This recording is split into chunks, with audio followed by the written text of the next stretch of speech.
Եթե ասնող լինի, թե որն է Կոլումբոսի Ամերիկան հայտնաբերելու գաղտնիքը, դուք հավանաբար կասեք, որ ոչ մի գաղտնիք էլ չկա, եթե չհաշվենք այն սխալը, որ Կոլումբոսը հասավ Ամերիկա, համոզված լինելով, որ հասել է Հնդկաստան։ Ամերիկան հայտնաբերել էին Կոլումբոսից առաջ։ Խիզախ վիկինգները, ովքեր իրենց նեղ նավերով անկախ նավարկում էին օվկիանոսում։ Վիկինգները բնակավայրեր էին հիմնում Իսլանդիայում, Գրենլանդիայում։ Իսկ հիմա ժամանակով որպես մոռանանք վիկինգներին եւ խոսենք համեմունքների մասին։ Մինչին դարերում եվրոպացիները ձկան եւ մսի ուրիշ համեմունքներ չունեին, բացի աղից։ Դագդեղը, մեխակը եւ վանիլը վաճառականները աստղաբաշխական գրերով բերում էին արևելքից։ Ձեզ թվում է, որ ասպետները գնում էին խաչակրած արշավակների, որպեսզի ազատագրեն Երուսաղեմ արաբներից։ Իրականում ասպետների թիկունքին կանգնած էին վաճառականները, ովքեր կարծում էին, թե խաչակիրներն իրենց կօգնեն տիրապետություն ձեռք բերել արևելքի քարավանային եւ ծովային ուղիներ։ Քիչ թե շատ, բայց համեմունքները մինչև 15-րդ դարը հասնում էին Եվրոպա։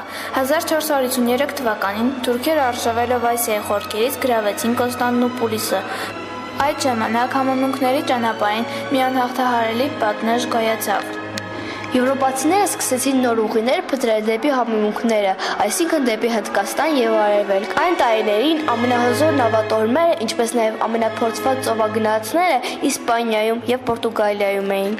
1497 թվականին պորտուգալացի ծովագնաց Վասկո դա Գամայի նավերը դուրս եկան Հնդկական օվկիանոս եւ շուտով խարիս գցեցին հնդկական Կալիկուտ նավահանգստի մոտ։ Իսկ դրանից 20 տարի առաջ Գենուայից մի երիտասարդ իտալացի, ով պատմության մեջ մտավ Քրիստոֆոր Կոլումբոս անունով, իր օրվա հացը ծովագնացների համար քարտեզ նկարելով էր վաստակում։ Եվ դժվար չէ ենթադրել, որ քարտեզներ նկարելով նա մտածում էր, թե որ ճանապարհն է ամենահարմարը Հնդկաստան հասնելու համար։